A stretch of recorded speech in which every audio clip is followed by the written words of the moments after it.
आज की वीडियो में मैं बात करूंगा दुनिया के एक ऐसे पत्थर की जिसके कारण हजारों बल्कि यूं कहूं कि लाखों लोगों का कत्लेआम हो गया, जिसकी वजह से कई वंश बर्बाद हो गए, जिसकी कीमत का आकलन आज तक नहीं लगाया जा सकता, जिसे किसी व्यक्ति के लिए इस पत्थर को न ही खरीद पाना और न ही बेच पाना संभव तो बिल्कुल भी नहीं है। यह तो केवल एज अ गिफ्ट और केवल तलवार के दम पर लेना संभव है, जिसके बारे में कहा जाता है कि ये पत्थर जिसके पास रहेगा वो सबसे पावरफुल व्यक्ति होगा। इसके साथ साथ उसके उल्टे दिन भी शुरू हो जाएंगे, यानी उसका विनाश निश्चित है। एक हिंदू टेक्स्ट में लिखा है कि इसे केवल भगवान या कोई स्त्री ही धारण कर सकती है। तो जी हाँ, मैं बात कर रहा हूँ कोहिनूर की। कोहिनूर हीरा इस समय टावर ऑफ लंदन के जेवेल हाउस में कई सालों से रखा हुआ है, लेकिन इसकी ब्रिटेन से वापसी की मांग समय समय पर उठती रही है। कोहिनूर हीरा जो अंग्रेजों की गुलामी के दिनों में भारत से ब्रिटेन पहुंच गया और महारानी के राज मुकुट की शान बन गया। I saw the Kohinoor. First eyewitness description of it. I saw the Kohinoor. It was attached to the head of the peacock. तो मैं अभिषेक शर्मा आप सभी लोगों का मेरे YouTube चैनल स्टडी फैक्ट पर स्वागत करता हूं। चलिए टॉपिक को शुरू करते हैं। कोहिनूर का जो इतिहास है उसके उद्गम स्थल को लेकर इतिहासकारों का अलग अलग मानना है। वे इस मुद्दे पर एक मत नहीं है। कईयों का मानना है कि कोहिनूर का आरंभ आज से लगभग 5000 साल पहले हुआ। महाभारत काल में कोहिनूर का नाम श्यामतक मणि या हिंदू कथा के अनुसार जामवंत ने अपनी बेटी जामवंती का विवाह करते समय ये मणि कृष्ण जी को भेंट की थी। वहीं कईयों का मानना है कि ये कोहिनूर, अच्छा अब तक इसका नाम कोहिनूर रखा नहीं गया है, मतलब ये मणि बिना नामकरण के एक स्थान से दूसरे स्थान पर भटक रही है, इसलिए मैं भी इसे एक पत्थर या मणि कहूंगा जब तक हम वीडियो के उस सेगमेंट पे नहीं पहुंच जाते जहां पर इसका नामकरण होगा। हाँ, तो कईयों का ये मानना है कि ये पत्थर नदी के किनारे से लोगों को मिला। सबसे जो रियलिस्टिक जो बात लगी है ना इतिहासकारों के प्रमाण के आधार पर कि ये हीरा गोलकुंडा खानों में से कोल्लार नाम की एक खान में मिला है, और जो गोलकुंडा वो आंध्र प्रदेश के गुंटूर जिले में पड़ता है। इसके आसपास से कृष्णा नदी भी जाती है, तो एक तरह से कृष्णा नदी अगर खान में नहीं मिला होगा तो कृष्णा नदी के किनारे पे किसी वहाँ के स्थानीय लोगों ने उठा लिया होगा। इससे क्या होगा कि दो थ्योरी एक साथ प्रूफ हो जाएंगी, चाहे तो ये गोलकुंडा के खानों से मिला है, चाहे फिर ये कृष्णा नदी के जो किनारे ना उनसे किसी स्थानीय लोगों ने उठा लिया होगा, और फिर ये ऐसे ऐसे धीरे धीरे प्रचलन में आ गया होगा। आपको बता दें कि 1730 से पहले तो हीरो की एकमात्र जगह थी ना वो हमारा सिर्फ गोलकुंडा के खाने थे। इसके बाद कहीं जाके फिर ब्राजील में हीरा मिला और फिर हमारे विश्व में और कहीं पर हीरे मिले, और अब यहीं से ही आंध्र प्रदेश से ये साउथ के ककातीय वंश के जो राजा थे प्रताप रुद्रदेव सेकंड के पास ये गया था। हीरे का उद्गम होने का सबसे उचित समय जो माना गया वो ये माना गया कि ये 1100 से 1300 ईस्वी के बीच में ही यहीं कहीं पर ये प्रकट हुआ था। और सबसे पहले इसका जिक्र एक हिंदू टेक्स्ट में आया जिसका नाम अज्ञात, ना उसके राइटर का पता और ना ही ज्यादातर उसके नाम का पता। इसमें इस हीरे के बारे में लिखा गया था कि he who owns this diamond will own the world but will also know all its misfortunes. Only God or woman can wear it with impunity. मतलब जो डायमंड को पाएगा पूरा विश्व उसके साथ ही है, और साथ ही पूरे जो विश्व के दुर्भाग्य है वो भी उस व्यक्ति के साथ चल देंगे। ओनली भगवान और महिला ही इसे धारण कर सकती या सकता है। हालांकि मुझे तो ये बात सिर्फ एक सुपरस्टिशन के अलावा कुछ नहीं लगती है, क्योंकि अगर आप एक नंबर हो ना तो आपके पीछे कोई खड़ा है नंबर 1 का स्थान लेने के लिए। वो सिर्फ आपके कमजोर या खुद के आपसे ज्यादा ताकतवर होने का इंतजार कर रहा है। और ये तो सत्य ही है ना कि एक दिन तो मनुष्य को मरना ही है। समय के आगे तो स्वयं श्री कृष्ण जी की भी नहीं चली, उन्हें भी तो आखिरी में मौत के गर्भ में जाकर ही शांति व मुक्ति मिली। फिर भी इस पत्थर को कर्स ऑफ डायमंड कहा जाता है कि जिस भी वंश के पास ये डायमंड गया ना इसने उसी वंश को अपने अंदर समा लिया, उसी को कब्र में सुला दिया। अब ये हीरा एक अभिशापित है या नहीं ये तो आगे चलकर आपको पता ही लग जाएगा। हाँ, तो हम कहाँ पे थे? हम थे कि हीरा ककातीय वंश के पास जा चुका। अब हीरे को दिल्ली भी लाना, तो दिल्ली को हीरे में लाने के लिए मेन रोल रहा था अलाउद्दीन खिलजी का, या यूं कहें कि अलाउद्दीन खिलजी के सेनापति मलिक काफूर का। वारंगल जो है ना वो काकतीय वंश की राजधानी है। वारंगल के युद्ध में मलिक काफूर की बड़ी विशाल तकरीबन 10 लाख की सेना थी।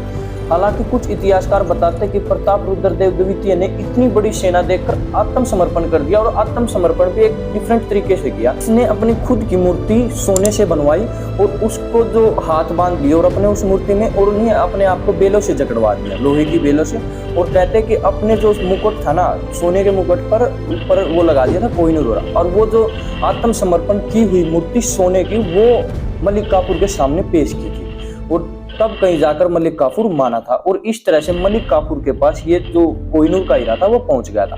और जो वारंगल का युद्ध 1310 में हुआ था और पहला युद्ध भी हुआ था 1303 में वारंगल का युद्ध, वो ककातीय वंश और इनके बीच में हुआ था जिसमें ककातीय वंश जीत गया था।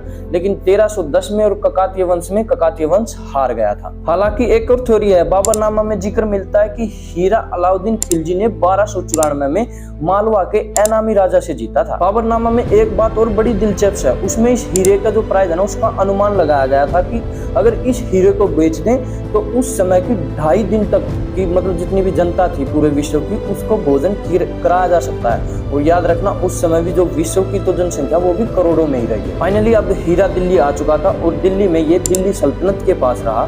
दिल्ली सल्तनत में से होते हुए ये कई वंशों में से गुजरा, जैसे पहले ये तुगलक वंश के पास गया, फिर ये सैयद वंश के पास गया, फिर ये लोधी वंश के पास गया और फिर पानीपत का युद्ध हुआ 21 अप्रैल 1526 में, जिसमें इब्राहिम लोधी वर्सेस बाबर हुआ, जिसमें इब्राहिम लोधी को बाबर ने मार दिया। और ये पहली बार हुआ था दिल्ली सल्तनत में किसी राजा को युद्ध के मैदान के अंदर मारा गया था। फिर क्या था, अब जो हीरे का ट्रांसफर तो होना ही था भाई, जब सत्ता परिवर्तन हो चुके तो हीरा भी बाबर के पास फाइनली आ गया और अब हीरा मुगल काल में प्रवेश कर चुका है। बाबर के पास से हीरा हुमायूं के पास जाता है और जो कि हुमायूं शेरशाह सूरी जो कि शेर खान से युद्ध हार जाते हैं और फिर हीरा सूरी वंश में चला जाता है और सूरी वंश के बाद फिर बाबर युद्ध जीतते हैं और बाबर के पास हीरा आता है। ऐसे फिर बाबर से अकबर से जहांगीर के पास हीरा जाता है और फिर शाहजहां के पास हीरा जाता है। शाहजहां ने तख्ते ताउस बनवाया, जिसमें तख्त का मतलब सिंहासन और ताउस का मतलब होता है मयूर, यानी कि तख्ते ताउस, और इंग्लिश में पीकॉक थ्रोन को बनाने में 7 साल का समय लग गया था। यह कीमती हीरे जवाहरात और सोने से बना था।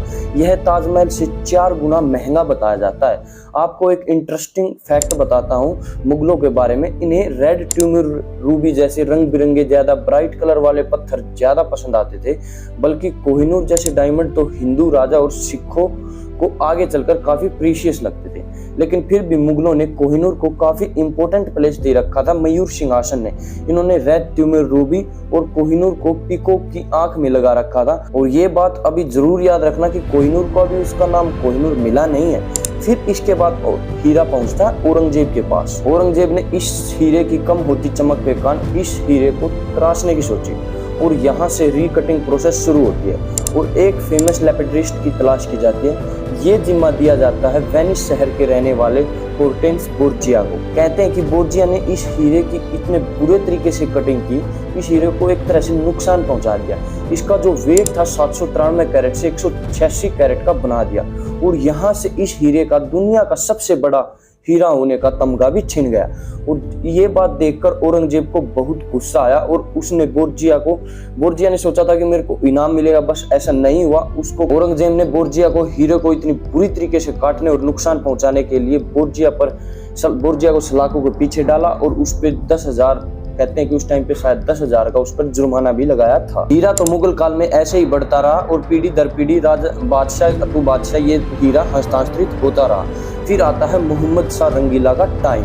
मोहम्मद शाह रंगीला के टाइम 1739 में नादिर शाह का आक्रमण होता है और नादिर शाह दिल्ली पर एक खतरनाक लूट करता है, जिसमें दिल्ली के काफी लोगों कहते हैं कि उस समय लगभग 10,000 लोगों को एक दिन में कत्लेआम कर दिया था। कहते हैं कि नादिर शाह ने दिल्ली को इतना लूटा कि उसको लूट का सामान अपने देश पर्सिया, जी हाँ नादिर शाह पर्सिया का था, पर्सिया आज के समय का ईरान लगा लो, उस समय उसने लगभग 700 हाथी और 4,000 ऊंट और 12,000 घोड़ों पर अपना जो धन है उसको लूटकर वापस लेकर गया था। और मोहम्मद शाह रंगीला ने तो एक तरह से अपना आत्मसमर्पण कर दिया था। वो नादिर शाह से कह रहे थे कि आप मेरे लोगों की जान बख्श दो, आप धन चाहे जितना लूट सकते हो उतना लूट लो। कहते हैं कि हीरे के बारे में नादिर शाह को मोहम्मद शाह रंगीले की तवायफ नूरबाई ने बताया था। उन्होंने उनको बताया था कि महाराज आप क्या कर रहे हो, असली धन दिल्ली में नहीं है, असली धन तो मोहम्मद शाह रंगीले की पगड़ी में है। कहते हैं कि उस समय जो मोहम्मद शाह रंगीला इस हीरे को अपनी पगड़ी में छिपा के रखते थे। तो नादिर शाह जब मोहम्मद शाह से मिलते हैं तो वो कहते हैं कि हमारी दोस्ती को बढ़ाने के लिए हम आपस में, हमारे यहाँ रस्म है कि हम अपनी पगड़ी को चेंज करते हैं। तो ऐसे में जब नादिर शाह और मोहम्मद शाह की पगड़ी चेंज हो रही थी तो मोहम्मद शाह की पगड़ी से निकलकर कोहिनूर हीरा वो बाहर निकलता है और जैसे ही वो बाहर निकलता वो लाइट की रोशनी में बहुत ज्यादा चमकता है। हीरे से निकलते हुई चमक को देखकर नादिर शाह के मुंह से निकल पड़ता है कोहिनूर। कोहिनूर का मतलब होता है माउंटेन ऑफ लाइट, यानी रोशनी का पहाड़। तो इस तरह से ना चाहते हुए भी मोहम्मद शाह रंगीला को हीरा नादिर शाह को देना पड़ता है और इसी तरह से नादिर शाह भी इसका नामकरण कर देते हैं। आखिरकार हमारे हीरो को उसका नाम मिल जाता है कोहिनूर। आपको बता दें कि ये भी एक कहानी ही है, क्योंकि तारीख ए आलम आरा ए नादरी जो कि मोहम्मद काजिम मारवी के द्वारा लिखी गई है, उसमें लिखा गया है कि कोहिनूर और तीमूर रूबी नहीं आया था पीछे, तीमूर रूबी को जो पीकॉक थ्रोन था उसकी आंख से सिंपली ले लिया गया था नादिर शाह द्वारा, क्योंकि जब वो लूट का सामान अपने देश लेके जा रहा था तो इसको पीकॉक थ्रोन को भी अपने पास लेके जाएगा, और उसने रेड तैमूर और कोहिनूर को अपने आर्म बैंड में पहना था। नादिर शाह जब अपने देश पहुंचता है तो 1747 में उसका ही गार्ड उसकी हत्या कर देता है। नादिर शाह के ग्रैंडसन शाहरुख शाह पर कोहिनूर का पता पूछने के लिए मोल्टन लेड उसके सिर पर डाला जाता है, ठीक वैसे ही जैसे गेम ऑफ थ्रोन में भी आपने देखा होगा। इसके बाद अहमद शाह दुर्रानी जो कि नादिर शाह की सेना में सेनापति थे, एक नए अफगान एम्पायर की नींव डालते हैं। तो ऐसे ये हीरा कहाँ पर ईरान भी जा लिया और अब ये जो हीरा है ये अफगानिस्तान आ गया है। अहमद शाह अब्दाली के बाद जो नए शासक बनते तिमूर शाह दुर्रानी, वो इस अपनी बादशाहत को अच्छे तरीके से कामयाब रखते हैं। फिर उसके बाद जमन शाह दुर्रानी आते हैं, उनको गर्म नीडल से अंधा किया जाता है उन्हीं के लोगों के द्वारा। फिर नए शासक बनते शुजा शाह दुर्रानी, और शुजा शाह दुर्रानी की जो बीवी है वफा बेगम, वो बताती है कि जो कोहिनूर की कीमत थी वो ये थी कि उसके जो जहाँ पे वे शासन कर रहे हैं ना, वहाँ के मोस्ट पावरफुल 5 बंदों को इकट्ठा किया जाए ना, और उनमें से 4 बंदों को अलग अलग चारों दिशाओं में एक पत्थर उठाकर फेंकने को कहा जाए, और 5वें बंदे को आसमान की तरफ पत्थर उठा के फेंका जाए, और उसका जो गैप बनेगा ना, उस गैप में आप हीरे से नहीं, सोने जो आ रहा चांदी से भर दो, तो उसके इक्वल है ये कोहिनूर का प्राइस। तो शुजा शाह दुर्रानी को 1809 में डीथ्रोन कर दिया जाता है, यानी इसको भी गद्दी से हटा दिया जाता है। अब आप देख रहे होंगे कि कोहिनूर को मनुष्य क्यों कहा जाता है, कि ये जिसके पास जा रहा है उसी के पास टिक नहीं रहा है। शुजा शाह दुर्रानी 1809 में डीथ्रोन होने के बाद लाहौर में पहुंचते हैं, जहां पर शासन कर रहे थे राजा रणजीत सिंह।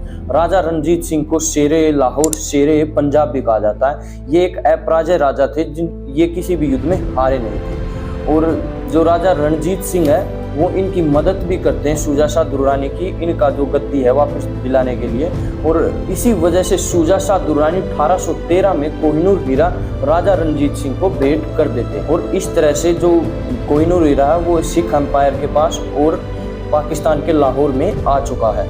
और कहते हैं कि राजा रणजीत सिंह ने जितनी भी जमीनें थी ना, उन सारी जमीनों पर, आज का जो पाकिस्तान है ना, पंजाब प्रांत पर और बहुत बड़े भूभाग पर राजा रणजीत सिंह का कब्जा हो गया था। और राजा जब तक राजा रणजीत सिंह जिंदा थे ना, किसी अंग्रेज की हिम्मत नहीं थी कि वो आंख उठा के देख ले।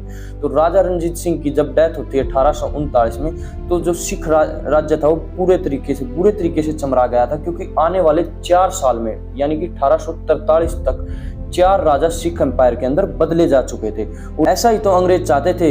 वे चाहते थे कि जिस दिन भी राजा रणजीत सिंह का शासन कमजोर पड़ेगा वो हीरे को हड़प लेंगे। और 1843 में रानी जिंदल और इनका 5 साल का बेटा दुलीप सिंह राजा बनता है। 1849 में सेकंड एंग्लो सिख वॉर होती है, जिसमें सिख हार जाते हैं और सिख साम्राज्य पर अंग्रेजों का कब्जा हो जाता है। और वो उस समय 10 साल के हो चुके थे। दुलीप सिंह को इंग्लैंड लंदन में भेज देते हैं और हीरे को खुद हड़प लेते हैं। इस तरह से अंग्रेजों के पास हीरा आ चुका है। अब आज की स्टोरी में इतना ही, क्योंकि मैं सोच रहा हूँ क्योंकि इसके बाद मैं इस पर सेकंड पार्ट बनाऊं, क्योंकि रानी जिंदल, दुलीप सिंह और अंग्रेजों के जो संबंध है उनके बारे में भी बताना है। क्योंकि मैंने मोटा मोटा तो अब आपको बता ही दिया कि भाई अब हीरा आज के टाइम पे भी लंदन में ही है, उनके म्यूजियम में सेफ रखा हुआ है। हम आने वाले वीडियो में मैं इनके संबंध पे बात करूंगा और कैसे कैसे वहाँ पर गया, वहाँ पे क्या इंसिडेंट कोहिनूर के साथ घटे, वहाँ पे भी ये एक तरह से अभिशापित हीरा ही साबित हुआ है। इसके लिए मैं पार्ट सेकंड में बात करूंगा और हम बात करेंगे कि क्या हम हीरे को किसी तरीके से वापस ला सकते हैं। इसके लिए मैं पार्ट 2 बनाने की सोच रहा हूँ। और पार्ट 2 बनाने की क्यों सोच रहा हूँ, क्योंकि मैंने पहले भी कई वीडियो बनाई है, उसमें सब कुछ एक ही वीडियो में कवर कर दिया और व्यू बिल्कुल नामात्र के आ रहे हैं। तो इसलिए मैं सोच रहा हूँ कि इस वीडियो को जितना छोटा हो ये उतना ही ठीक है। तो इसके लिए मैं सेकंड पार्ट जरूर लाऊंगा। अगर आप कमेंट में बताओगे मेरे को कि कहोगे कि भाई अभिषेक प्लीज़ इसके लिए सेकंड पार्ट बनाओ, तो मैं इसके लिए सेकंड पार्ट जरूर बनाऊंगा। और हाँ, बस आखिर में आप सभी लोगों को इतना ही कहना है कि मेरे फेसबुक पे भी मैंने पेज बनाया है और मैंने इंस्टा पे भी एक पेज बनाया है, और मेरे इस चैनल को भी सब्सक्राइब कीजिएगा। And thank you. मिलते हैं किसी और नई वीडियो में।